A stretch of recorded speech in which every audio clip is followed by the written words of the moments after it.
Yuk jadi bagian dari dakwah kami. Dukung operasional dakwah dan sosial kami, raih pahala amal jariah yang terus mengalir sampai hari kiamat. Assalamualaikum warahmatullahi wabarakatuh. Alhamdulillah, tidak henti-hentinya kita selalu bersyukur dan berterima kasih kepada Allah Subhanahu wa taala atas segala nikmat yang sudah kita nikmati dan juga sedang kita nikmati dan terus akan kita nikmati sampai ajal seseorang di antara kita datang, dari makanan, minuman, air, oksigen, dan juga kesempatan serta keimanan yang Allah berikan kepada kita yang akhirnya bisa membawa pada kebahagiaan dunia dan juga akhirat.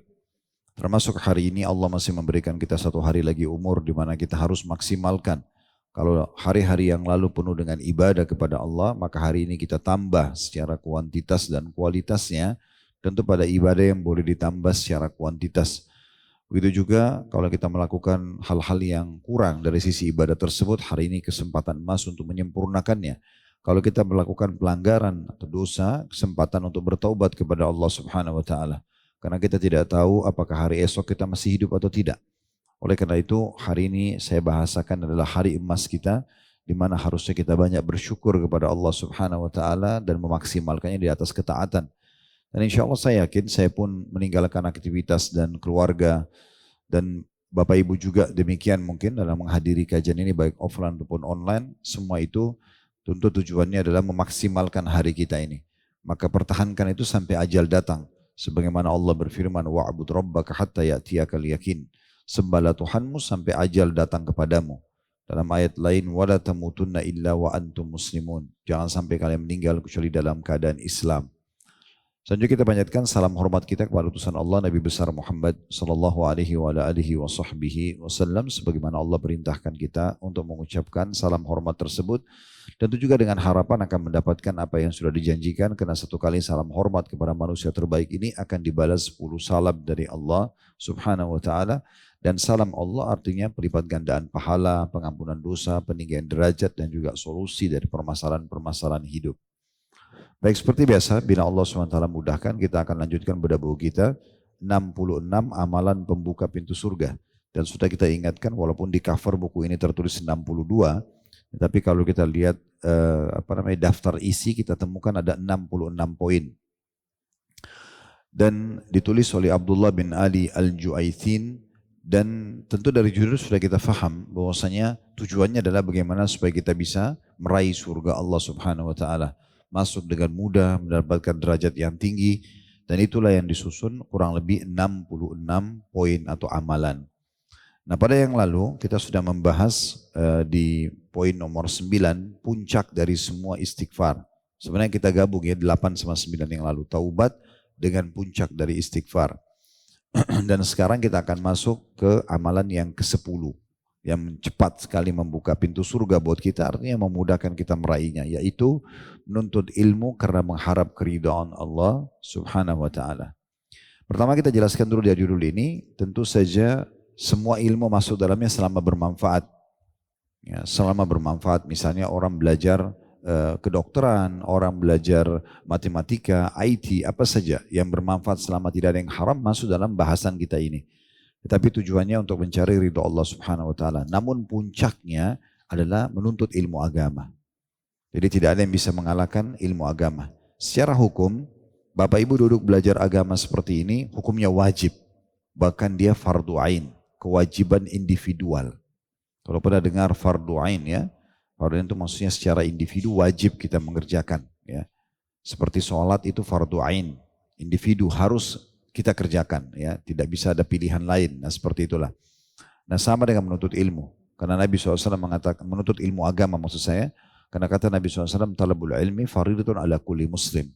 Menuntut ilmu agama wajib secara individu untuk semua laki-laki dan perempuan muslim. Tidak ada pengecualian, jadi bukan pilihan. Makanya tidak bisa Bapak Ibu bilang, oh ya nanti kapan saya ada waktu, kapan saya bisa, itu nggak mungkin. Itu keliru. Ya, tidak mungkin kita membahasakan nanti saja saya sholat kapan saya bisa atau kapan saya mau, itu nggak mungkin. Sholat 5 waktu ya, kita tidak bicara kalau sholat sunnah. Tapi menuntut ilmu yang selain ilmu agama, hukumnya sunnah muakkadah. Hukumnya sunnah yang diprioritaskan atau dianjurkan gitu ya. Tetapi kalau Bapak Ibu nggak belajar ilmu kedokteran, nggak belajar matematika, nggak belajar IT, nggak dosa. Itu bukan kewajiban. Tapi kalau tidak belajar tentang masalah sholat, puasa, zakat, haji, semua hukum-hukum syariat itu dosa kalau kita nggak tahu. Ya, kita harus belajar karena ini memang kewajiban. Itu dulu berhubungan dengan masalah judul kita. Nah sekarang kita akan fokus ke masalah ilmu agamanya. Kita akan sebutkan nanti apa yang dinukil oleh Ibnu Qayyim rahimahullah. Ya, beliau menukil kurang lebih 100 keutamaan, lebih dari 100 keutamaan menuntut ilmu. Ya. Nanti coba kita paparkan, tapi walaupun waktu sangat terbatas untuk membahas 100 ini, tapi coba kita ambil garis besarnya gitu ya. Namun seperti biasa, metode yang kami gunakan, pertama kita baca dulu dalil yang ditulis oleh penulis, walaupun di sini cuma diangkat sebuah hadis, tapi nanti kita akan kuatkan dengan banyak dalil-dalil yang lain. Disebutkan dari Abu Hurairah radhiyallahu anhu, tentu satu hal juga digarisbawahi di judul ya, dikatakan situ karena mengharap keridhaan Allah, ikhlas maksudnya. Jadi kalau orang datang seperti majelis ini cuma testimoni, seremoni, ya, mau tes-tes saja, mau meramaikan itu nggak dapat. Ini yang dapat hanya betul-betul orang dia mau datang belajar. Nah biasanya orang datang belajar itu terlihat keseriusannya, datang lebih awal, kemudian serius dalam mengikuti materi, coba memahami, kemudian coba juga mengaplikasikan dalam kehidupan sehari-hari. Semua itu berarti keseriusan dalam menuntut ilmu. Dan itu insya Allah orangnya ikhlas. Tapi orang kalau masuk telinga kanan, keluar telinga kiri, ya bagus ya. Ya, oh ya ini kayaknya kurang cocok buat saya materinya. Nah ini semua tidak ada keikhlasan. Ya. Atau memilih-milih untuk belajar dari siapa, sementara sebenarnya orang yang di hadapan dia sudah punya kapabilitas yang cukup. Ya. Sehingga dia pikir, sudahlah ini karena bukan dari suku saya, bukan dari negara saya, misalnya, atau saya tidak cocok dengan penampilannya, yaudah saya nggak mau belajar. Ini keliru. Ya. Yang kita lihat adalah isi bobot ilmunya, bukan hanya sekedar penampilan. Walaupun penampilan berpengaruh. Nabi SAW kalau ingin mengajarkan atau selalu tampil dalam menyampaikan kepada umat dalam kondisi prima. Kondisi beliau berpenampilan yang baik, beliau terlihat bersih, wangi dan segala macam. Jadi dicontohkan juga oleh para ulama salaf. Salah satu dari 4 imam madhab yang sangat masyhur, Imam Malik misalnya. Beliau setiap kali mau pengajian pasti beliau mandi dulu, pakai baju terbaik, pakai wangi-wangian karena ingin menyampaikan hadis Nabi SAW. Juga Abu Hanifah yang madhab yang lain melakukan hal yang sama. Ya. Dan begitu dilakukan oleh banyak ulama-ulama salaf dalam menghormati ilmu agama ini. Dan seperti itulah kurang lebih. Begitu juga dalam mempraktekannya. Berapa banyak di antara salaf itu kalau praktek sholat malam mereka cari baju terbaiknya, sejadah yang terbaik, mereka memilih surah-surah pilihan. Semua ini karena mereka ingin maksimal gitu ya. Nah seperti itu kurang lebih karena ikhlas untuk Allah Subhanahu wa taala. Baik, dari yang diangkat oleh penulis adalah dari Abu Hurairah radhiyallahu anhu, dia menuturkan bahwa Rasulullah sallallahu alaihi wasallam bersabda, "Man salaka tariqan yaltamisu fihi ilman, sahhalallahu lahu bihi tariqan ilal jannah." Barang siapa yang menempuh perjalanan untuk menuntut ilmu, niscaya Allah akan memudahkan baginya dengan perbuatan tersebut jalan ke surga. Hadits ini kita bisa bagi menjadi beberapa faedah. Yang pertama adalah adanya anjuran meniti jalan menuntut ilmu. Apa maksudnya meniti? Ibu dan bapak sengaja nyari ilmu itu didatangi. Jangan selalu mengkhayal nanti kalau ada ustadz datang di kota saya atau dekat rumah saya, masjid dekat rumah saya baru saya belajar. Atau kalau ada kajian nanti diadakan oleh kakak saya atau orang tua saya baru saya ngaji. Ini keliru. Berarti dia akan sangat terbatas belajar. Kalau ustadz itu cuma datang sebulan sekali, maka sebulan sekali saja dia dapat ilmu, gitu kan? Tapi ilmu itu didatangi. Kita harus mencarinya. Di mana jadwalnya, kapan jamnya, kita punya catatannya. Itu namanya meniti. Siapa yang meniti jalan, yang menuntut ilmu, dia memang sengaja mencarinya. Dia serius, gitu ya.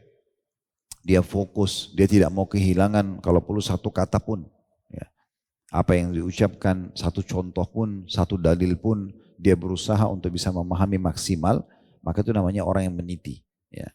Kalau orang cuma datang, tes-tes saja, meramaikan, ya ngerti nggak ada masalah, yang penting ikut kumpul sama teman-teman, dapat makanan, dapat bonus, hadiah apa ini, nggak ada keberkahan.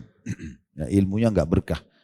Berapa banyak orang yang hadir dalam majelis ilmu, tapi berapa banyak orang yang mendapatkan hasil daripada ilmunya itu. Ya, karena ilmu itu berkah sekali. Seharusnya satu kali majelis itu kalau Bapak Ibu ikhlas karena Allah, memang mau mencari ilmu, pastikan pasti ada efeknya. membuat kita jadi lebih dekat kepada Allah, lebih takut kepada Allah, lebih rajin ibadah, dan segala macam hal lah.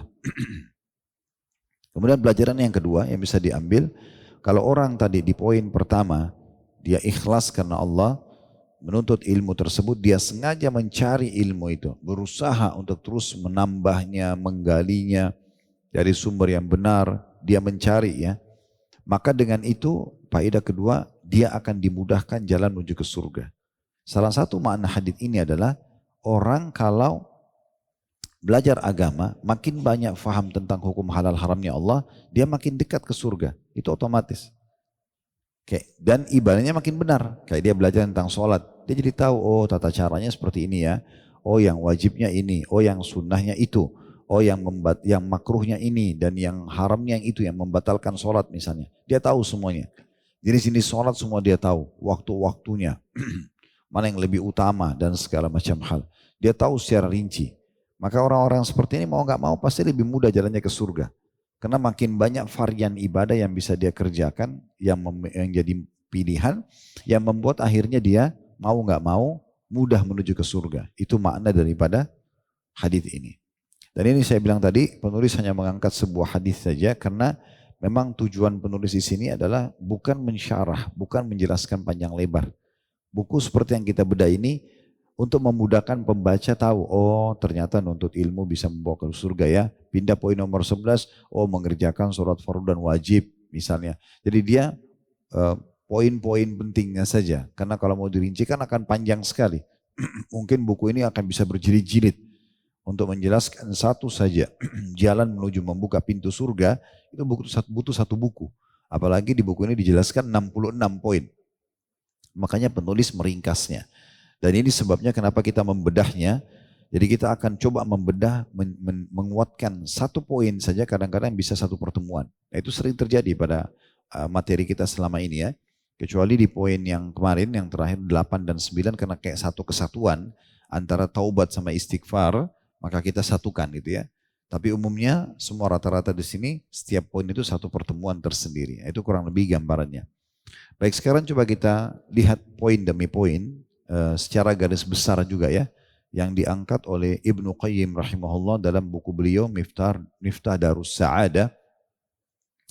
Ini buku lengkap sekali, membahas banyak hal, diantaranya masalah lebih dari 100 keutamaan orang yang menuntut ilmu.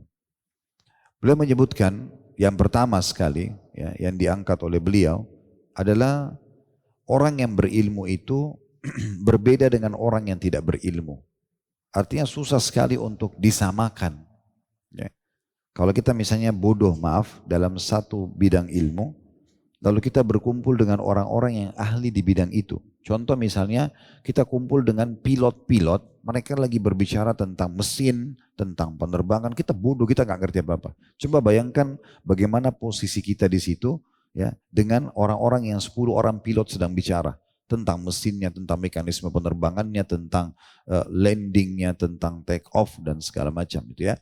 Bagaimana menghadapi situasi kalau lagi ada permasalahan genting, bagaimana mendarat darurat, kita pasti tidak ngerti apa-apa. Atau kita bertemu dikumpul dengan 10 orang ahli listrik, kita nggak ngerti sama sekali listrik tersebut. Mereka bicara lah arus ini, arus itu, ya kita nggak ngerti, kita jadi orang bodoh di situ.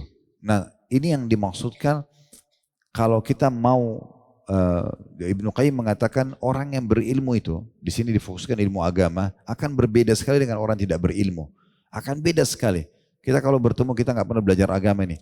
Tiba-tiba kita duduk dengan 10 orang ahli fikih.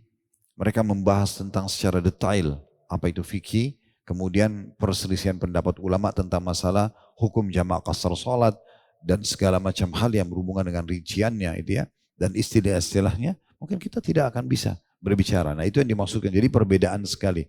Perbedaan ini memang Allah subhanahu wa ta'ala sebutkan. Kalau ilmu agama bukan hanya masalah dunia. Kalau ilmu dunia kayak kedokteran, kayak tadi yang kita kasih contoh misalnya para pilot kumpul. Itu mungkin kita hanya sekitar, oh saya nggak ngerti, tapi kan itu urusan dunia. Kita nggak ada rugi apa-apa gitu ya. Apalagi tadi belajar ilmu umum itu hukumnya sunnah muakkadah. Tapi kalau ilmu agama ini bermasalah. Karena kita akan berbeda sekali di mata masyarakat di dunia dan juga di akhirat. Ada urusan dengan akhirat, beda derajat di surga, beda balasan pahalanya gitu ya. Karena seorang yang berilmu agama, itu penahnya saja kata ulama, catatan penahnya, sedikit catatan penah tintanya itu lebih baik dari satu penahnya alim, itu lebih baik daripada 1000 pedangnya mujahid. Karena bisa saja satu tulisan dia tentang motivasi jihad, memotivasi 1000 orang mujahid untuk mati syahid. Belum tentu seorang mujahid bisa memotivasi satu orang alim. Penahnya atau nasihatnya seorang alim yang berilmu agama bisa membuat 1000 orang yang miskin sabar. Bisa membuat 1000 orang pelaku maksiat taubat. Makanya kedudukan mereka sangat tinggi, gitu kan? Dan mengalahkan semua ilmu-ilmu yang lain. Kalau kita tidak ngerti dari ilmu penerbangan misalnya, kita nggak rugi, nggak ada masalah. Masih ada orang lain yang bisa belajar. Tapi kalau ilmu agama nggak bisa, karena dia tadi individual. Sholat nggak bisa diwakili orang-orang lain. Kita nggak bisa bilang sama adik kita, kamu sholat duhur buat saya bayar. Kita nggak bisa. Kamu puasa Ramadan buat saya, nanti saya traktir kamu makan. Nggak bisa. Harus kita yang kerjakan. Kalau kita dihukum sama Allah. Pilihannya kita kerjakan dapat pahala dan kemuliaan, atau kita tinggalkan kita berdosa. Nah itu susah gitu ya. Nah seperti itulah. Itu yang Allah sebutkan dalam surah Az-Zumar ayat 9. Sekarang Bapak Ibu bisa coba banyak buka aplikasi Al-Qur'annya ya. Bukunya ditutup aja dulu. Karena kita akan banyak coba lihat ayat-ayat Al-Qur'an. Yang keutamaan pertama ini ya itu disebutkan sebenarnya ini saya mengacak ya. Karena dari 100 itu urutannya cukup banyak. Tapi kita cuma mengacaknya. Surah Az-Zumar ayat 9 Allah mengatakan qul hal yastawil ladzina ya'lamuna wal ladzina la ya'lamun. Katakanlah hai Muhammad, adakah sama atau bisa enggak masuk akal enggak kalau disamakan orang-orang yang mengetahui dengan orang-orang yang tidak mengetahui? Enggak mungkin sama gitu ya. Dalam arti kata kedudukannya, balasannya, ya, aplikasi ilmunya, nanti derajatnya di surga beda semuanya. Az-Zumar ayat 9. Kemudian juga ayat surah Al-Hasyr ayat 20. Ini yang diangkat oleh Ibnu Qayyim, dalil yang kedua surah Al-Hasyr ayat 20. Kalau bisa buka di aplikasi Al-Quran di handphone itu lebih bagus ya. La yastawi ashabun nari wa ashabul jannati humul faizun. Tidaklah sama penghuni-penghuni surga, penghuni-penghuni neraka dengan penghuni-penghuni surga. Penghuni-penghuni surga itulah orang-orang yang beruntung. Bagaimana caranya bisa jadi penghuni surga? Ya harus berilmu. Gak mungkin. Ya, gak ada orang bodoh agama itu kemudian bisa masuk surga dengan gampang. Bagaimana caranya dia masuk surga? Dia gak tahu sholat, dia gak tahu puasa. Ya. Ingat ya, beramal itu harus dengan ilmu. Kalau kita beramal tanpa ilmu, sia-sia.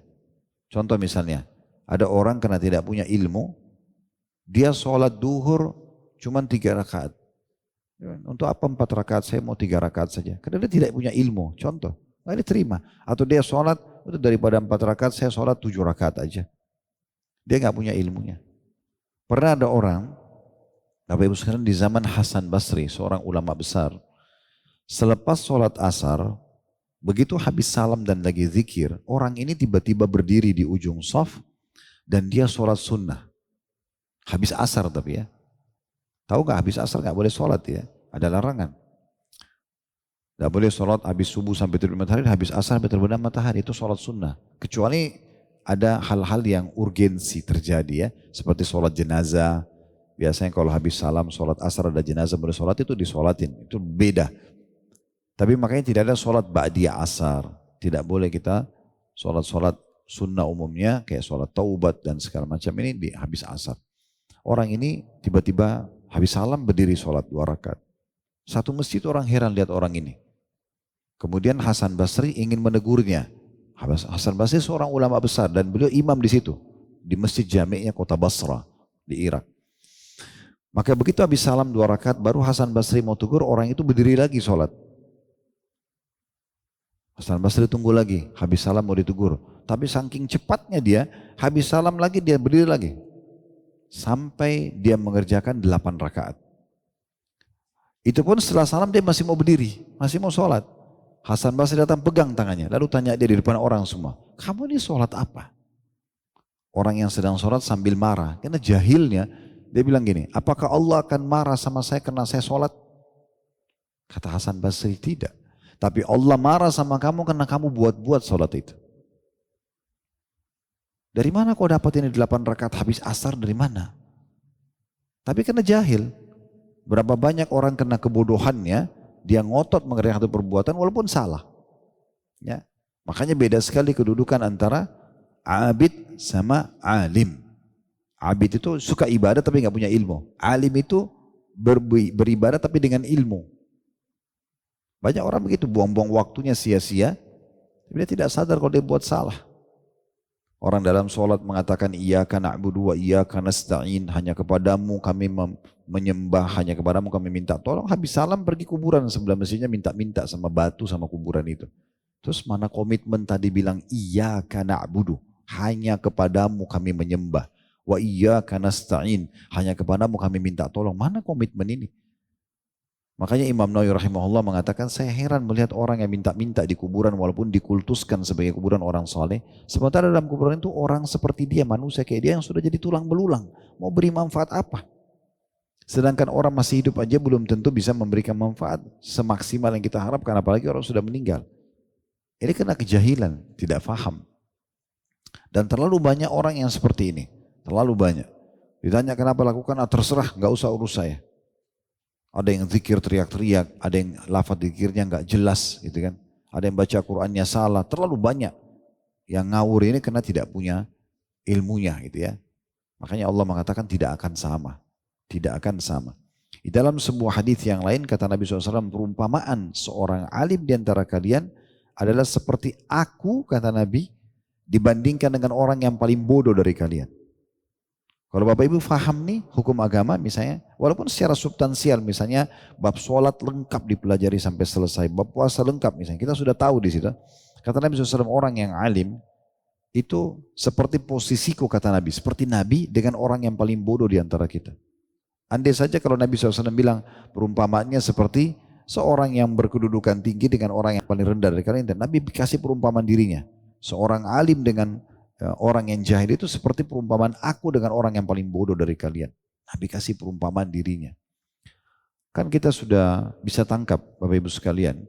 Jalan di muka bumi kan ada dua, tidak ada jalan yang ketiga. Yang satu benar, yang satu salah. Pernah kita jelaskan itu. Jalan yang benar jalannya Allah. Allah mengajak kita ke surga. Juru bicaranya Allah siapa? Nabi-nabi dan Rasul. Ya, itulah sebabnya mereka diutus. Mereka mengajarkan kepada manusia siapa itu Allah, bagaimana ibadah kepada Allah, apa yang Allah larang. Kan itu nabi-nabi fungsinya kan itu. Sekarang nabi-nabi sudah meninggal semua. Siapa yang melanjutkan estafetnya? Ulama. Ya. Bukan sahabat saja, jadi ulama. Ya, jadi kalau sahabat pun meninggal, yang melanjutkan lagi yang belajar dari sahabat dan seterusnya. Jadi Allah, Tuhan kita, ujungnya surga. Ya. Kemudian juru bicaranya Allah yang menyampaikan para nabi dan rasul. Nabi dan rasul meninggal, yang lanjutkan siapa? Ulama dan dai. Mereka yang melanjutkan estafet itu. Makanya kata Nabi SAW, al-anbiya warathatul al-ulama warathatul anbiya. Ulama itu adalah pewaris para nabi. Wa innal anbiya lam yuwarithu dinaran wala dirham. Dan para nabi-nabi tidak pernah mewariskan dirham dan dinar. Walakin wa innama warathul ilm, tapi mereka mewariskan ilmu. Faman akhadha bihaddin wafir. Siapa yang mengambil ilmu dari para nabi itu, maka mereka telah mengambil bagian terbesar dari hidupnya. Itu juga bagian daripada hal yang disebutkan Ibnu Qayyim tentang keutamaannya. Maksudnya seorang alim dibandingkan dengan orang yang jahil dalam ilmu agama seperti kedudukan Nabi SAW dengan orang yang paling jahil di antara kita. Itu kedudukannya luar biasa gitu. Jadi memang ini kedudukan. Kemudian hal yang lain juga adalah orang alim itu tempat yang Allah perintahkan kita untuk bertanya. Dan tidak boleh kita tanya agama kepada orang jahil. Orang jahil juga tidak boleh sembarangan ngomong. Kalau Anda tidak tahu hukumnya jangan bicara. Jangan karena sok pintar. Karena ini pertanggungjawabannya berat. Gitu kan. Allah berfirman di dalam surah An-Nahl ayat 43. An-Nahl ini surah nomor 16 tentang masalah lebah ya. Ayat 43. Allah berfirman, "Wa ma arsalna min qablika illa rijalan nuhi ilaihim Fas'alu ahla dzikri in kuntum la ta'lamun. Dan kami tidak mengutus sebelum kamu, hai Muhammad, kecuali seorang laki-laki yang kami beri wahyu kepada mereka. Maksudnya ada juga nabi-nabi kami utus sebelum hai Muhammad, dan itu semua nabi dari kalangan laki-laki. Maka bertanyalah kepada orang yang mempunyai pengetahuan jika kamu tidak mengetahui. Suruh belajar dari seorang alim. Jangan belajar dari orang jahil. Ya. Harus belajar dengan orang alim. Betul-betul kita belajar dan tahu betul kapabilitas orang ini layak jadi guru, baru kita belajar. Kalau orang cuma omong kosong, penuh dengan tawa, sana sini, cerita khurafat, jangan duduk sama orang yang tidak ada manfaatnya. Ya. Tapi kita datang ke majelis yang mengubah kita, membuat kita lebih sadar, lebih engah, oh iya ya, saya harus patuh sama Allah begini, saya harus bertobat dari dosa ini. Kita lebih termotivasi, itu baru benar. Selalu berisikan dengan dalil-dalil. Ini ayat Al-Quran, ini hadis Nabi, ini contoh dari para sahabat. Itu yang benar. Karena terlalu banyak orang yang buat majelis. Terlalu banyak. Di Indonesia ini Masya Allah, majelisnya penuh sekali. Tapi mana yang hak, mana yang batil, itu harus jeli kita memilihnya. Kalau hanya penuh dengan ketawa-ketawa, caci makian terhadap orang, itu tinggalkan aja majelis seperti itu. Ya. Apalagi tidak ada dalilnya, apalagi cuma khurafat, cerita tentang membanggakan dirinya, semua omong kosong gitu ya. Tidak akan kita temukan dalam majelis-majelis ilmu yang benar seperti itu. Allah menyuruh kita bertanya kepada ahlinya. Ibnu Qayyim berkata rahimahullah dalam tafsir An-Nahl ayat 43, yang dimaksud dengan ahlu zikri dalam ayat ini, maksudnya orang yang mempunyai pengetahuan adalah orang yang berilmu, yang memahami wahyu yang diturunkan kepada para nabi. Dia berbicara sesuai dengan dalil wahyu. Gak boleh asal ngomong, gak boleh. Ya, gak boleh sama sekali. Di masa Nabi Muhammad SAW ada satu kejadian Bapak Ibu sekalian. Saya tentunya tidak bisa baca, saya bilang tadi 100 poin semuanya, kita ambil garis besarnya. Di masa Nabi Muhammad SAW pernah terjadi, ini para sahabat ya, pernah terjadi. Jadi di salah satu kasus peperangan, pernah ada satu sahabat kepalanya itu kena hantaman pedang. Sehingga membuat kepalanya itu terpecah dua. Tapi masih hidup. Kuasa Allah masih hidup. Dia masih hidup. Jadi masih ditopang oleh teman-temannya, tapi peperangan sudah selesai. Kuasa Allah, orang yang sedang kepalanya terbelah ini, dia tidur sambil duduk malam itu, tapi mimpi junub. Kejadiannya begitu. Ya. Sehingga orang yang dalam kondisi junub wajib mandi. Kan hukum fikihnya begitu. Dan tata cara mandi junub juga ada. Ya, sesuai dengan sunnah Nabi SAW. Waktu dia bangun, dia bingung mandi atau enggak. Ini kepala saya terbelah. Maka dia tanya beberapa orang yang ada di situ. Sahabat-sahabat Nabi, tapi mereka masih jahil masalah hukum. Kita tidak katakan sahabat jahil, bukan. Kebetulan ada beberapa oknum di situ, ada beberapa orang yang memang tidak paham. Lalu dia ngomong, nanti Nabi tegur gitu ya. Mereka bilang, setahu kami nggak bisa, kok harus mandi. Maka orang ini karena tidak punya pilihan, dia mandi. Masuk air di belahan kepalanya, meninggal. Dikuburlah. Waktu pulang ke Madinah, diceritakan kepada Nabi SAW. Nabi marah besar. Nabi SAW mengatakan, kalian telah membunuhnya. Harusnya cukup dia membasuh badannya yang tidak luka. Yang luka nggak usah dibasahin. Gitu kan? Allah tidak bebankan di atas kemampuannya. Tuh, kalau orang bicara tanpa hukum, dia kayak terlibat membunuh orang itu kalau dia mati. Kan bahaya sekali. Ibarat orang pura-pura jadi dokter, sembarangan kasih obat, orang mati, dia tanggung jawab dia. Nah seperti itu. Makanya tidak bisa sembarangan. Harus bertanya pada ahlinya. Ya juga kita ambil substansial, Bapak Ibu maaf kalau punya masalah dalam rumah tangga. Jangan bicara sama semua orang. Bicara sama ahlinya saja. Para ulama tanyakan hukumnya. Suami saya ucapin kalimat tolak dalam kondisi emosi, jatuh enggak? Saya begini dan begitu. Suami saya begini dan begitu. Anak saya begini dan begitu. Mertua saya begini dan begitu. Tanya orang ahlinya. Jangan sembarangan orang. Ini masalah rumah tangga, bicara sama teman kantornya, bicara sama teman pengajian yang belum paham, bicara sama tetangganya. Apalagi kalau ini ahli gosip. Udah. Ya, makin jadi dibumbuhin macam-macam.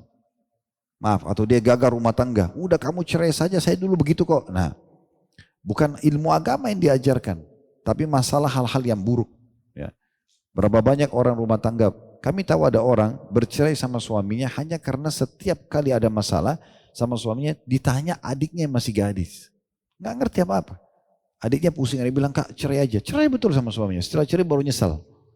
Berapa banyak orang begitu? Ya.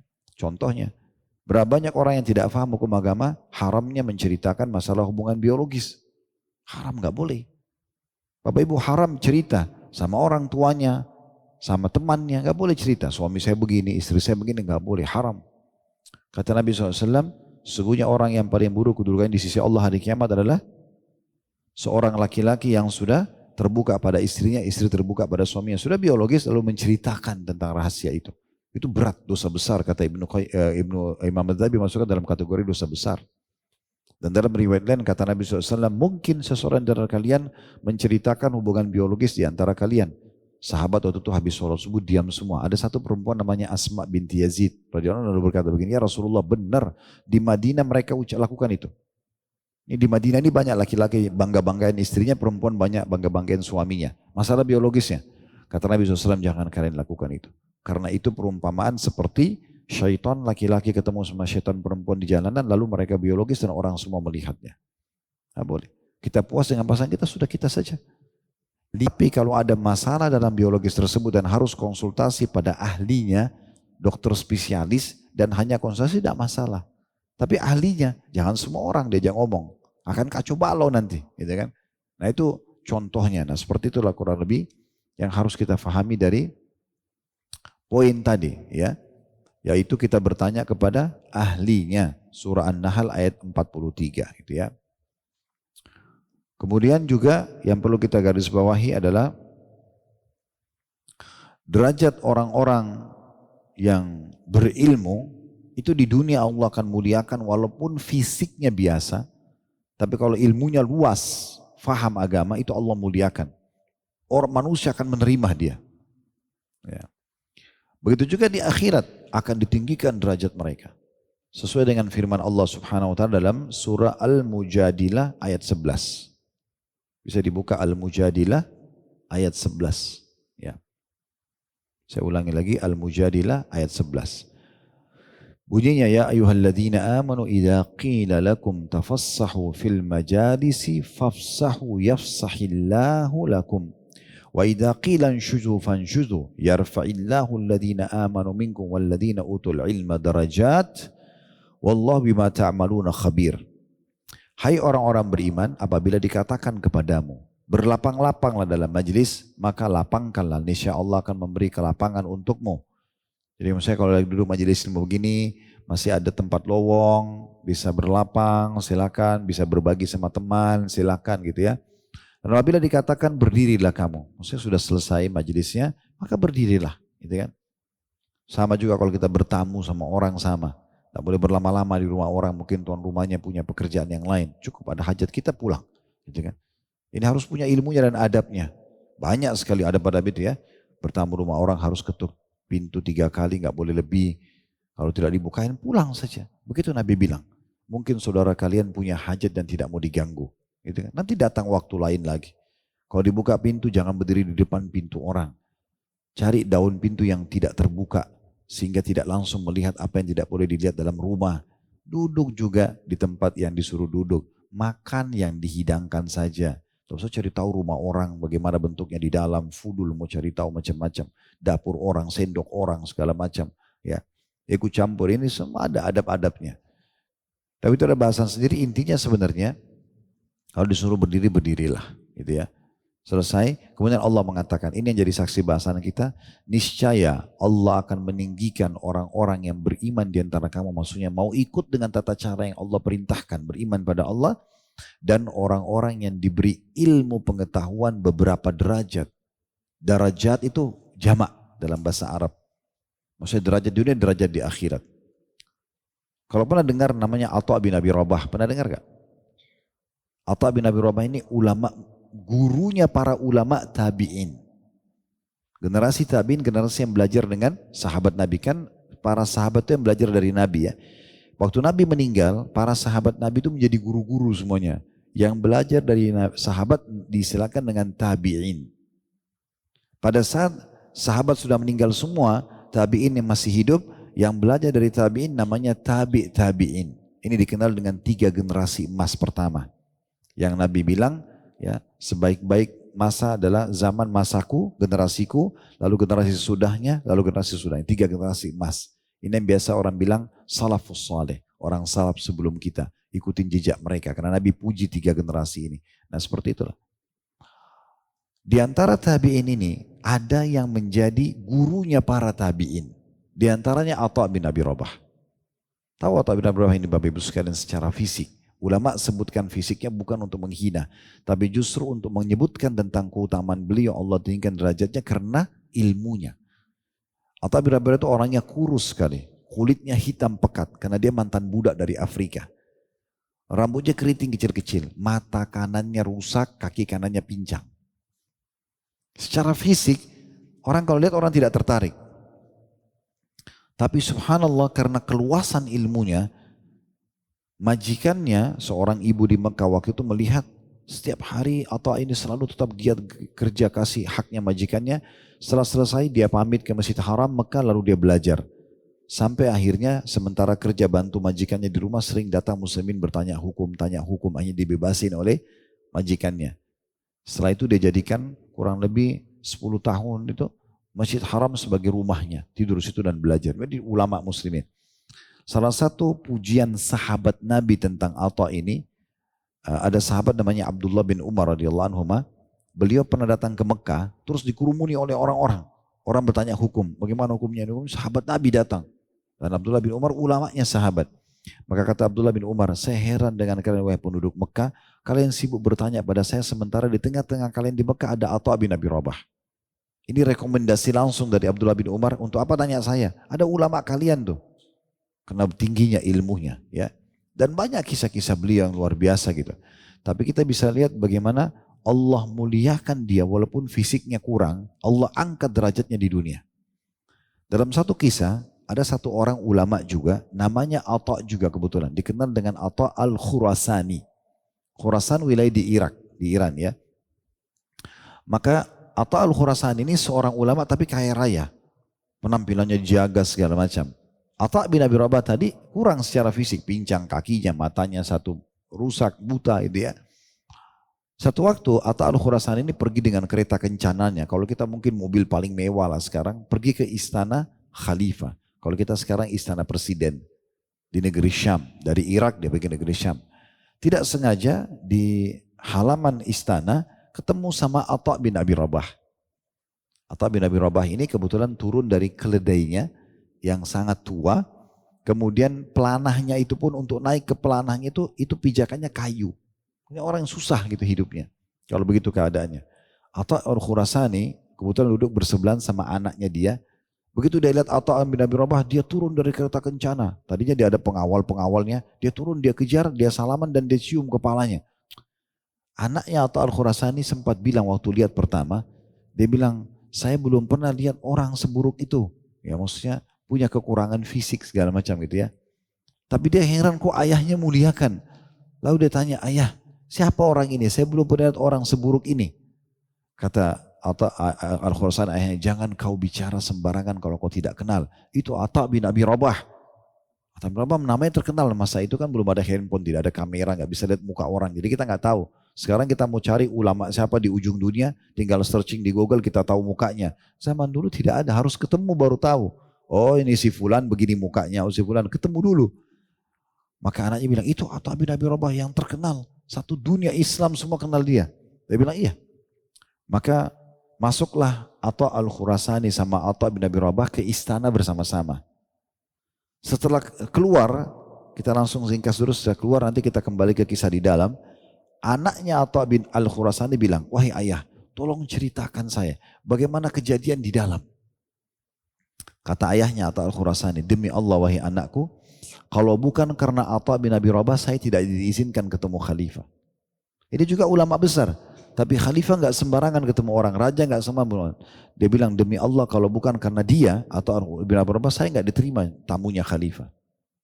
Dan apa yang terjadi nih? Ayah Atha al-Khurasani cerita sama anaknya. Waktu kami masuk di pintu gerbang, pintu utama istana, begitu terbuka, maka khalifah namanya Hisham bin Abdul Malik, waktu itu khalifahnya rajanya, berdiri dari singgasananya menyambut sampai ke depan pintu, yang semua tamu itu biasanya justru mereka yang datang ke khalifah, walaupun seorang alim salaman sama khalifah sebagai bentuk penghormatan gitu ya. Tapi Atha bin Abi Rabah beda. Berdiri Khalifah Hisham datang menyambut dia. Lalu kata Atha al-Khurasani, saya dipersilahkan duduk di kursi-kursi yang ada mewah untuk tamu-tamu. Tapi Atha bin Abi Rabah tidak. Kata Hisham, hahuna ya Aba Muhammad. Ayo ke sini wahai ayahnya Muhammad. Disambut tangannya Atha bin Abi Rabah, ditarik tangannya oleh Khalifah, dipegang sampai duduk di singgasana raja. Bersebelahan sama raja. Sampai semua tamu-tamu sudah tidak kenal, bingung. Siapa orang ini? Kulit hitam, badannya kurus, kakinya pincang, matanya rusak satu. Begitu dimuliakan sama Khalifah. Tapi kita bisa lihat bagaimana kemuliaan ilmu itu ya. Maka pada saat itu sudah duduk di istana, di singgasana raja, kata Khalifah, wahai ayahnya Muhammad. Karena anaknya Atha bin Abi Rabah yang pertama namanya Muhammad, orang biasa dipanggil dengan Aba Muhammad, ayahnya Muhammad. Ini termasuk anjuran dalam agama kita ya. Jadi kalau misalnya ibu-ibu punya anak pertamanya Ahmad misalnya, dipanggil Ummu Ahmad itu tepat. Ya, kita pakai julukan itu ya. Walaupun nama kita misalnya Aisyah, kita boleh pakai itu. Bahkan Aisyah radhiyallahu anha, walaupun beliau tidak punya anak, beliau izin sama Nabi pakai kunyah. Artinya nanti kalau saya punya anak, saya mau namakan Abdullah. Jadi Aisyah di beberapa referensi ditulis Ummu Abdillah, berarti belum punya anak. Ya. Itu ada anjuran. Tapi kalau tidak ada anak laki-laki boleh menggunakan nama anak perempuan. Nah seperti itu. Tapi intinya Bapak Ibu sekalian, pada saat itu Khalifah berkata, wahai ayahnya Muhammad, ada hajat apa? Ada yang bisa saya bantu gak? Kata Atha, iya ada. Penduduk Mekah tetangga Allah. Tetangga Allah. Kenapa beliau katakan tetangga Allah? Karena ada Ka'bah.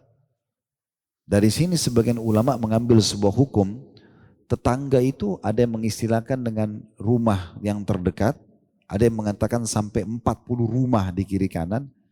Dari pendapat Atha bin Abi Rabah berarti bisa dikatakan satu kota itu tetangga. Tapi yang lebih dekat pintunya lebih punya hak. Ya kan gitu. Tapi dianggap satu kota itu kayak satu kesatuan, kayak satu tetangga. Karena dia mengatakan penduduk Mekah tetangganya Allah. Karena ada Ka'bah. Dan penduduk Madinah tetangga Rasulullah Sallallahu Alaihi Wasallam. Walaupun Rasulullah sudah meninggal, tapi rumahnya masih ada. Dikubur di rumahnya Aisyah radhiyallahu anha. Kenapa dikubur di sana? Karena semua nabi-nabi dikubur di tempat mereka meninggal. Jadi bukan sengaja nabi dikubur ada bangunannya, tapi semua nabi-nabi hukumnya berbeda. Mereka kalau meninggal dikubur di tempat yang mereka meninggal. Nah seperti itu hukumnya. Maka pada saat itu dia mengatakan, dan penduduk Madinah tetangga Rasulullah. Ataya mereka terlambat. Tahu Ataya enggak? Hah? Sudah tahu belum? Ini diam, saya nggak tahu. Faham atau nggak faham? Oh belum tahu. Bilang belum tahu.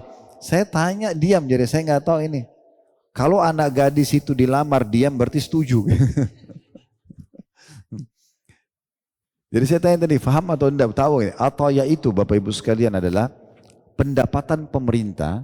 Kalau hukum Islam berlaku ya, pendapatan pemerintah setelah mengeluarkan APBN, biaya dasar yang dibutuhkan pemerintah, anggaran dasarnya udah dikeluarkan semua, lebihnya dibagi rata ke masyarakat. Contoh misalnya income negara, contoh 100 miliar. Kebutuhan APBN-nya misalnya 50 miliar. 50 miliar itu dibagi rata kepada masyarakat. Orang kaya, orang miskin semua dapat. Itu kalau ada peraturan Islam, memang begitu namanya ataya. Ya. Nah waktu itu ataya yang harusnya dibagi kepada penduduk Mekah dan Madinah dari hasil income wilayah Islam yang sangat luas, dari hasil peperangan, dari hasil pertanian, dari hasil ini dan itu belum dikasih. Itu biasanya dikasih setahun sekali. Maka Atha mengatakan, ya Amir Mukminin, sesungguhnya atayanya penduduk Mekah dan Madinah, tetangga Allah dan tetangga Rasulullah telat. Anda belum kasih hak mereka tahun ini. Maka kata Hisham kepada sekretarisnya, Gulam dipanggil, hai sini, catat sekarang. Jalankan langsung itu. Lalu ditanya, ada lagi nggak ayahnya Muhammad? Dia bilang ada lagi. Para mujahidin, orang-orang yang berperang, menjaga perbatasan muslimin, memperjuangkan agama Allah, memperjuangkan wilayah kekuasaan kalian. Karena dengan mujahid ada di sana, kerajaannya mereka tetap bertahan nih. Kerajaan Umayyah waktu itu. Ya. Kalian telat memberikan gajinya. Sebagian dari istri mujahidin mengeluh sama saya, mengatakan suami mereka belum terima gaji. Maka Khalifah mengatakan, panggil, catat itu, segera bayar semua gajinya para mujahidin. Terus saja Atha bin Abi Rabah menyampaikan 8 sampai 10 hajat umat Islam semua. Tidak ada hajatnya dia. Gak ada kebutuhan dia. Padahal khalifah bilang, apa yang saya bisa bantu? Dia tidak sampaikan hajatnya satupun. Hajatnya orang semuanya. Udah selesai, masih ditanya lagi. Ada nggak lagi ayahnya Muhammad? Dia bilang masih ada. Dan ini lebih penting dari semua itu. Khalifah kaget, apa itu? Lalu Atha bin Abi Rabah lagi duduk berdiri. Lalu dia menghadap khalifah, dia mengatakan, wahai Amir Mukminin, saya mengajak Anda untuk bertakwa kepada Allah. Harus takut kepada Allah. Ya. Sadarlah kalau Anda lahir di muka bumi ini sendirian. Kemudian Anda juga beramal di muka bumi ini sendirian. Mau taat atau maksiat. Anda juga pada saat meninggal nanti sendirian. Dan Anda akan dibangkitkan sendirian dan akan dihisap sendirian. Maka tidak ada manfaatnya semua ini buat Anda. Singasana kerajaan, dayang-dayang, pengawal, gak ada manfaatnya dalam hal itu semua. Akan Allah tetap minta pertanggungjawab. Maka bertakwalah kepada Allah. Hati-hati, jaga baik-baik sebelum nanti menyesal. Lalu Hisham waktu itu tersentuh, dia sambil menangis, dia memegang tongkat kerajaannya sambil dipukulin di karpetnya istana itu. Dia mengatakan jazakallahu khairan, semoga Allah balas Anda kebaikan. Sambil dia tersentuh nih, kena dinasehatin. Lalu kata Atha al-Khurasani, Atha bin Abi Rabah keluar dari situ, tidak minum seteguk air pun. Langsung dia keluar, udah dia mau pulang lagi kembali ke Mekah. Perlu Bapak Ibu tahu, perjalanan dari Mekah ke negeri Syam, waktu itu di Damaskus, 1 bulan kalau pakai kuda cepat. Laki-laki paling kuat, ini orangnya fisiknya kurang, pakai tunggangi keledai lagi. Bisa 2 bulan sampai hanya untuk sampaikan hajat muslimin. Itu kan dorongan imannya luar biasa. Dan imannya tidak bisa muncul kecuali dengan ilmu. Gak bisa sama sekali. Nah itu luar biasanya gitu ya. Ini semua karena ilmu. Maka kata Atha al-Khurasani, demi Allah Atha bin Abi Rabah keluar dari istana khalifah tidak minum seteguk air pun. Kalau kita diundang ke istana, pasti kita tahu makanannya enak, kita akan makan, kita akan nikmatin, kita akan berlama-lama. Dia tidak. Karena ilmunya datang, hajat umat Islam selesai, dia pulang. Tujuannya adalah akhirat, bukan lagi itu. Itu kalau ilmu yang bermanfaat. Itu contohnya gitu ya. Jadi Allah muliakan. Dalam satu kisah yang lain, di musim haji, beliau pernah ditunjuk oleh khalifah untuk menjadi mufti. Ya, tapi waktu itu yang menjadi khalifah adalah kakaknya Hisham.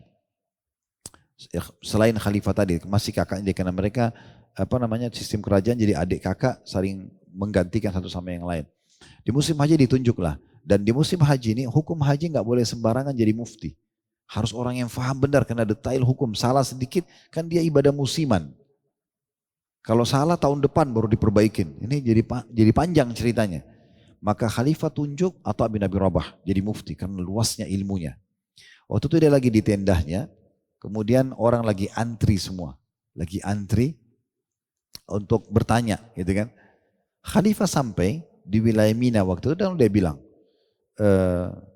kita butuh orang yang bisa menasihatin kita dan saya ingin bertanya juga beberapa hukum. Mana alim kalian itu, maksudnya Atha bin Abi Rabah. Kata pengawalnya, di tendahnya dia wahai Amir Mu'minin lagi jawab-jawabin orang yang bertanya hukum. Apa kami panggil? Kata khalifah, jangan, saya yang datang ke sana. Datanglah khalifah ini ke sana karena memuliakan ilmu. Dia datang ke sana dengan anak-anaknya, dengan dayang-dayangnya datang. Begitu datang ke kemah disambut oleh Atha bin Rabah, salaman segala macam. Habis itu duduk setelah ngobrol-ngobrol, tanya kabar segala macam. Lalu kata Atha bin Rabah, wahai Amir Mu'minin, apa hajat Anda datang?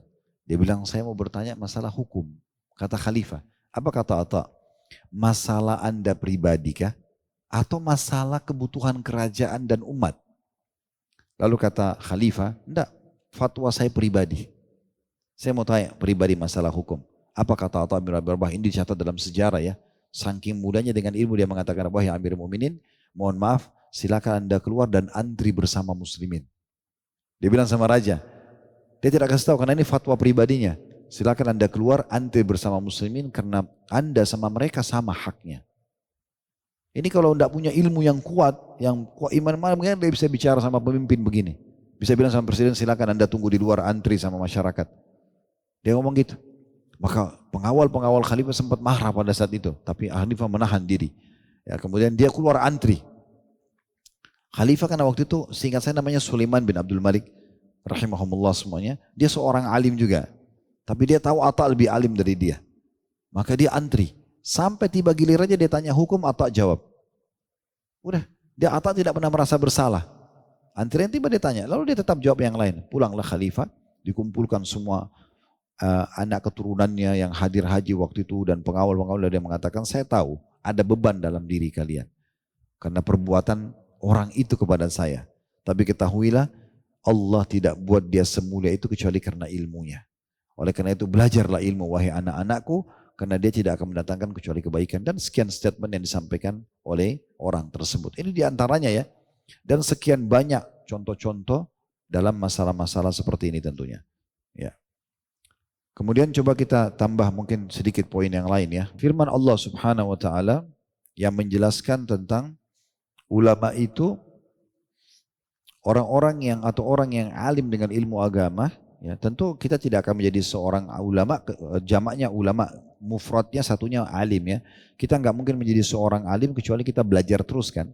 Ya, kalau kita terus belajar setiap hari, nggak pernah merasa puas dengan ilmu, selalu belajar, lama-lama kita jadi posisi alim karena kita sudah tahu gitu ya. Nah orang kalau sudah sampai pada posisi alim, jamaknya ulama, ya kalau banyak lebih dari 3 orang, itu dianggap adalah orang-orang yang paling takut dan tunduk kepada Allah karena ilmunya itu. Itu Allah sebutkan, dari Ibnu Qayyim sebutkan juga sebagai salah satu keutamaan menuntut ilmu. Dalam surah Fatir ayat 28, Allah SWT sebutkan masalah itu. Dalam surah Fatir ayat 28. Innama yakhshallaha min ibadihil ulama. Innallaha azizun ghafur. Sesungguhnya yang takut, yang tunduk, yang benar-benar patuh kepada Allah di antara hamba-hambanya hanyalah ulama. Ya. Sesungguhnya Allah maha perkasa lagi maha pengampun. Ibnu Mas'ud berkata tentang ayat ini, diriwayatkan oleh At-Tabarani dalam Mu'jam al-Kabir dan juga Ahmad dalam kitab Az-Zuhud, kafa bi khasyatillahi ilma wa kafa bi iktirari billahi jahla. Rasa takut kepada Allah Ta'ala sudah cukup dikatakan sebagai sebuah ilmu, dan anggapan bahwa Allah tidak mengetahui perbuatan seseorang sudah cukup dianggap sebuah kebodohan. Ya. Dari ayat ini kita bisa lihat bagaimana Allah Subhanahu wa taala memastikan orang yang paling tunduk kepada Allah, orang yang paling patuh dalam mengerjakan perintah, meninggalkan larangan itu hanya ulama. Jadi makin tinggi ilmu kita, makin kental dan makin kuat ya, kita ingin mau mengerjakan perintah dan meninggalkan larangan. Ilmu itu tidak mendatangkan kecuali manfaat, pasti ya. Perlu kita garis bawahi, iman itu kepada Allah itu asas semuanya ya. Iman itu dia kalau ada dalam hati kita, makin tebal imannya makin kuat ya. Dia akan mengubah orang bodoh jadi pintar, penakut jadi pemberani, orang pelit jadi dermawan dan seterusnya. Dan pondasi dasarnya iman adalah ilmu. Ya, itu sudah jelas ya kerangkanya. Kemudian juga mungkin kalau kita tambahkan beberapa poin diantaranya hadis Nabi SAW yang dihasankan oleh para ulama hadis, bahwasanya siapa yang keluar menuntut ilmu ikhlas karena Allah, maka akan dicatatkan baginya pahala haji lengkap. Ya, kita keluar begini asal Bapak Ibu ikhlas karena Allah, itu dapat pahala haji lengkap. Dalam riwayat lain, maka dia berada di jalan Allah. Dia berada jalan. Jadi seperti orang yang berjihad di jalan Allah Subhanahu wa ta'ala. Itu luar biasa itu ya, kedudukan ini. Kemudian dalam hadis yang sangat panjang juga, atau hadis yang pendek dulu, kata Nabi SAW tentang orang yang menuntut ilmu dan Allah pilih. Siapa yang hatinya tergerak mau belajar ilmu agama berarti Allah cinta sama dia.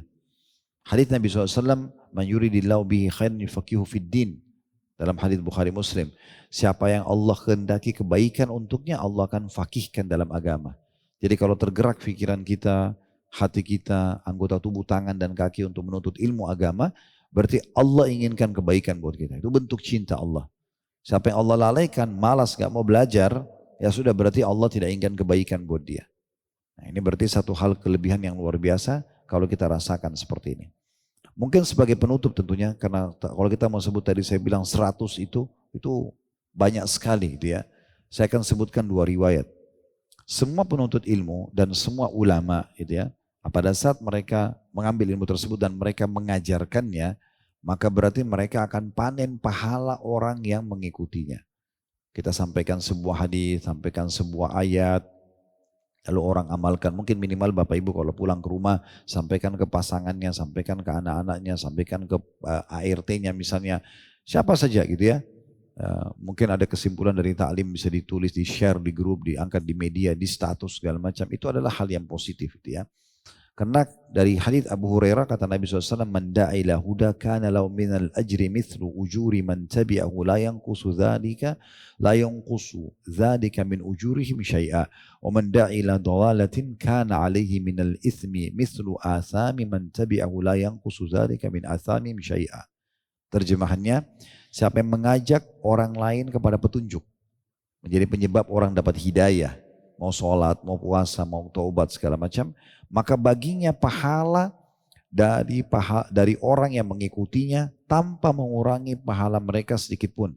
Misal saya ceramah begini, lalu saya sampaikan Bapak Ibu sholat duha pahalanya ini, lalu Bapak Ibu amalkan tuh. Saya tidak tahu berapa orang yang amalkan, anggaplah 10 orang dari 100 orang yang hadir misalnya.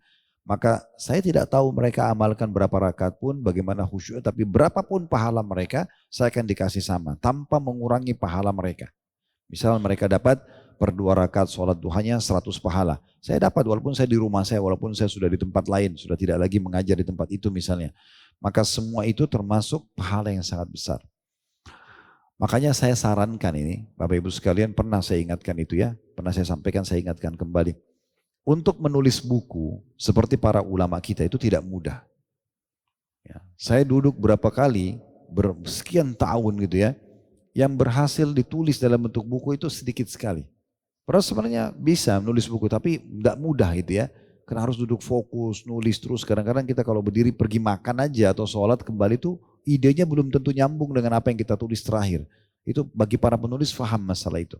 Kita duduk betul ya. Ada teman saya punya karya sampai 50, 60 karya, sampai ratusan karya tulis. Saya tanya gimana caranya? Dia bilang saya duduk terus Ustaz depan komputer. Makan pun disuapin sama istri, mata saya nggak pernah saya kedipin. Supaya idenya nggak buyar. Itu kadang-kadang untuk menjaga tulisan, tidak gampang gitu ya. Nah Bapak Ibu bisa mendapat pahala seperti mereka asal punya uang dan mau dikorbankan. Beli buku-buku mereka, sebarluaskan. Itu modalnya cuma duit. Cari buku-buku yang potensial, ya, kemudian beli, kasih orang, gitu kan? Kita misalnya contoh yang kami bedah di YouTube itu, di playlist YouTube ada 50 lebih buku, ya. Anda bisa cari di situ, dengerin misalnya ceramah apa gitu ya. Dari buku-buku kami ada banyak 50, 60 buku, itu bisa dipilih judulnya yang mana. Beli bukunya, ada buku saku kecil, ada buku yang sedang, ada buku yang tebal. Ini termasuk buku yang sedang aja nih. Kita banyak buku-buku tebal seperti Riyadhus Shalihin itu sampai ratusan lembar, ada Minhaj Muslim sampai ratusan lembar, itu 975 lembar. Itu sudah kita bedah-bedah semua tuh. Ada Bulughul Maram, buku-buku yang tebal. Nah ini buku-buku Ibu dan Bapak bisa pelajari dulu di playlist. Oh ternyata bagus nih. Beli bukunya bisa dikasih ke saudara misalnya. Ini ya coba dengerin ceramah di YouTube. Ada ceramah Ustadz Khalid ini bukunya. Misal contoh dia belajar. Kita tidak pernah tahu ini. Ya, mungkin dia bisa sebarluaskan nanti. Dia bisa ajarkan. Atau misalnya buku-buku saku aja. Ada buku saku banyak yang kami bedah.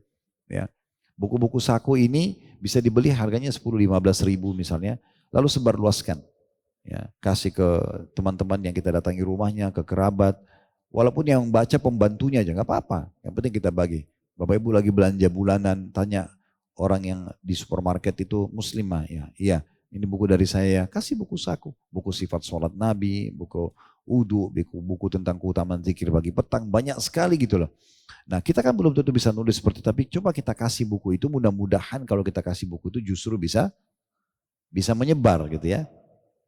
Saya ingat betul dulu, saya pernah mendatangi seorang ulama di Mekah, namanya Syekh Muhammad Jamil Zainu. Saya tidak tahu sekarang beliau masih hidup atau tidak, tapi saya ketemu beliau ini mungkin cerita 20 tahun yang lalu. Ya. Waktu itu buku beliau banyak diterjemahkan dalam bahasa Indonesia, banyak sekali terbit. Syekh Muhammad Jamil Zainu.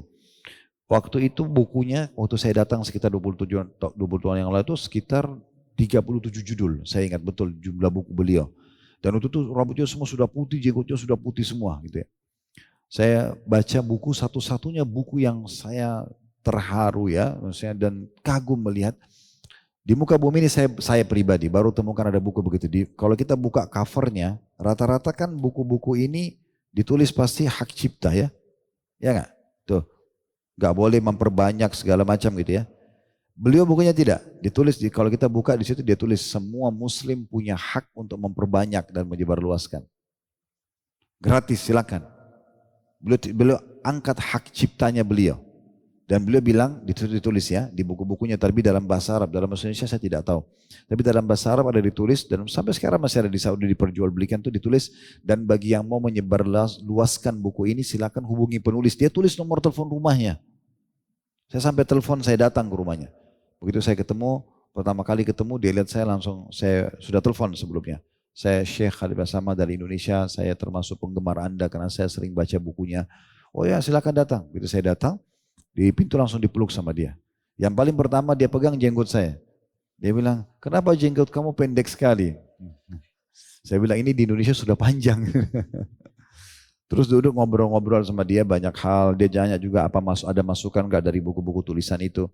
Tapi subhanallah, yang menarik adalah pada saat saya mau pulang, waktu itu saya belum ada travel, masih jalan sendiri berangkat. Sudah selesai dari Madinah, saya berangkat sendiri, kemudian saya waktu itu tinggal di rumah sepupu saya di Jeddah. Terus dia bilang, Khalid, itu di sebelah rumah saya ada gudang besar gitu kayak garasi. Numpuk buku dia itu, 37 juz itu, satu dus mungkin isi 100 buku, 100 eksamper. Terus dia bilang sama saya, ambil buku-buku ini, bawa, bagikan ke sana, bagi buat dai-dai. Saya bilang gak bisa, bagasi saya cuma 30 kilo, saya gak bisa bawa banyak. Ya udah bawa yang kamu mampu. Udah saya bawa deh, setiap judul saya bawa 10 atau 15 buku itu saya lupa. Saya taruh di mobil teman saya, kebetulan ada teman saya orang Mekah yang antar saya ke sana waktu itu. Saya taruh, dusnya besar, banyak. Karena 37 judul, kalau kali 10 ya 370 buku gitu kan. Walaupun bukunya seperti ini kurang lebih, cover-covernya. Jadi tidak terlalu tebal juga, sedang. Tapi banyak penuh di mobil teman saya. Saya pulang ke rumah sepupu saya di Jeddah, saya berpikir ini gimana cara bawanya. Ini pasti lebih dari 100 kilo, besar sekali. Subhanallah ada satu masjid di situ dekat rumah sepupu saya, karena saya itu tinggal di Saudi sekitar sebulan. Saya sering sholat di situ, ketemu kenalan sama remasnya lah, remaja masjidnya. Ngobrol-ngobrol sama mereka, kenalan. Terus saya sholat waktu itu datang dari Mekah, saya bilang, ini ada saya tadi datangi Syekh Muhammad Jamil Zainu dan beliau kasih buku saya banyak sekali. Bisa gak saya wakafin aja buat masjid ini? Dia bilang boleh, mereka bilang silakan. Taruhlah di masjid itu banyak gitu. Udah selesai ditaruh, saya bilang dan silakan. Kalau ada yang mau bagi-bagi aja masih banyak kok gitu. Terus ada situ anak-anak muda yang saya kenal bilang sama saya, yang sebaya dengan kami tentunya. Dia sudah bilang, Khalid, kami ini tinggal di Jeddah, gak punya pikiran ini Syekh tinggal di Mekah, 1 jam naik mobil. Bukunya dibagi cuma-cuma, sebenarnya bisa kita sebarluaskan. Tapi Allah datangkan kamu datang ke sana ambil buku ini, jadi kami faham ini. Contohnya, saya sekarang tidak kenal lagi pengurus masjid itu. Masih ada yang hidup, sudah meninggal, umur berapa saya tidak tahu. Cuma sekali itu saya ketemu. Udah saya akhirnya berpisah. Tapi bahasa dia ini, saya berharap mudah-mudahan ada di antara mereka datangi Syekh Muhammad Jamil Zainu, ambil juga buku sebarluaskan lagi. Sebenarnya sederhana kan? Karena kita untuk nulis seperti ulama ini belum tentu bisa. Tapi kita masih punya satu celah, bisa kita raih pahala seperti mereka dengan cara sebarluaskan bukunya. Ambil saja, beli, bagikan, target. 1 bulan saya mau sedekah buku 1 juta, 500.000, 100.000, 1 buku gak apa-apa, 15.000. Tapi yang penting ada buku yang dibagi setiap bulannya. Kalau bisa setiap hari alhamdulillah. Apalagi kalau buku-buku saku kan, taruh di mobil, taruh di tas, mampir di musola, titipin, mampir di mana, di tetangga, keluarga, dan itu bagus banget. Itu contohnya. Nah ini pesan-pesan penting yang perlu kita sampaikan supaya bisa difahami. Karena sayang sekali kalau kita tidak maksimalkan, ya. Tidak maksimalkan. Nah kemudian hadis tadi yang saya katakan sabda Nabi SAW, fadlul alimi al-abid ka fadli ala adnakum, ya. Sesungguhnya keutamaan seorang alim yang berilmu di antara kalian adalah dibandingkan seorang abid suka ibadah tapi nggak punya ilmu, adalah seperti keutamaan, kata Nabi, dari orang yang paling rendah di antara kalian. Kemudian Nabi SAW mengatakan, innallaha wa malaikatahu wa ahlus samawati wal ardi hatta namlata fi juhriha wa hatta al-huta la yusalluna ala muallimin nasil khair. Lalu kata Nabi SAW, ketahuilah sesungguhnya Allah langsung, sang pencipta, para malaikatnya, ini jamak, semua malaikat miliaran jumlahnya, serta penduduk langit dan penduduk bumi, bahkan semut yang ada di lubang-lubangnya dan ikan paus yang ada di air, semuanya mendoakan untuk orang yang mengajarkan kebaikan kepada manusia. Berapa miliar makhluk Allah mendoakan kita hanya karena kita ngajarin orang kebaikan. Tidak bisa ngajar seperti ulama, bagi bukunya. Itu mudah banget. Atau paling tidak pengajian begini, ambil satu kesimpulan apa, penyampaian sebuah ayat hadis, tulis sebagai status, sebarluaskan di grup. Mungkin ada orang termotivasi mau belajar, ada flyer jadwal pengajian, sebarluaskan, kasih ke orang, gak ada ruginya gitu ya. Maka itu hal-hal yang bisa membantu kita mendapatkan seperti ini. Dan saya bilang tadi lebih dari 100 Bapak Ibu sekalian keutamaan untuk ilmu. Kita kalau mau jelaskan ini gak habis, bisa berhari-hari gitu ya. Tapi ini diantara garis besarnya. Oleh karena itu jangan sia-siakan. Pesan saya terakhir, bukan hanya ilmu itu untuk kita pelajari dan oh iya saya sudah tahu, bukan. Keberkahan ilmu didapatkan kapan? Pelajari dengan tulus karena Allah dan praktekkan. Dalam praktek ini itu harus dipaksakan. Kemudian sebarluaskan. Nah disebarluaskan juga ini penting, gitu kan? Mulai sekarang jadwalkan anak-anak wajib belajar agama, nggak boleh tidak. Wajibkan, gitu kan? Bukan pilihan. Bapak Ibu sekalian, ini saya bukan merendahkan sekolah lain, tapi kalau Bapak Ibu mau anak-anaknya nanti ke depan bakti sama Bapak Ibu, harapannya tidak perlu lagi disuruh sholat, tutup aurat, masukin di pesantren. Pesantren itu bagus, SMP, SMA. Susah Ustadz kalau di luar kota saya rindu sama anak saya, yang dalam kota. Anak saya masukkan di Alwil dan di BSD. Dekat banget, bisa saja sejam sampai datang gitu kan. Banyak di kota-kota ini, itu satu pesantren yang Masya Allah juga bagus ya. Saya kenal kebetulan ownernya. Jadi contohnya, tapi pesantren itu, saya juga pernah di pesantren. Kita sholat 5 waktu di masjid, setiap hari dengerin ayat, bagus ya.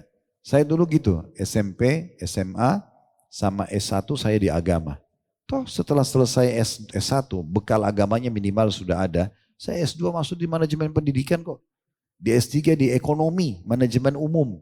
Tapi saya sudah punya pondasinya. Di pasar sarjana bisa kita kuasai apa saja. Yang lain bisa kursus, ilmu agama gak bisa kursus. Mau bahasa Inggris, kursus saja. 6 bulan bisa kuasai. Mau apa saja sekarang kursus, banyak. Ya. Apa saja kita bisa kuasai 1 tahun dan 6 bulan. Kita bisa per 6 bulan kursus satu bidang, 6 bulan lagi satu bidang, sampai berapa tahun ke depan kita bisa banyak kuasai. Tapi ilmu agama gak bisa seperti itu. Harus dibelajari. Makanya lebih bagus arahkan anak-anak ke pendidikan agama, nanti spesialisnya masih bisa. Siapa yang bilang orang jurusan agama tidak bisa masuk di manajemen nanti kalau dia S2 atau S3? Mereka kampus terbuka berbayar kok. Tinggal kita belajar selesai kan gitu. Itu contohnya. Allahu a'lam. Semoga bermanfaat. Subhanakallahumma bihamdika asyhadu an la ilaha illa anta astaghfiruka wa atubu ilaik. Wassalamualaikum warahmatullahi wabarakatuh.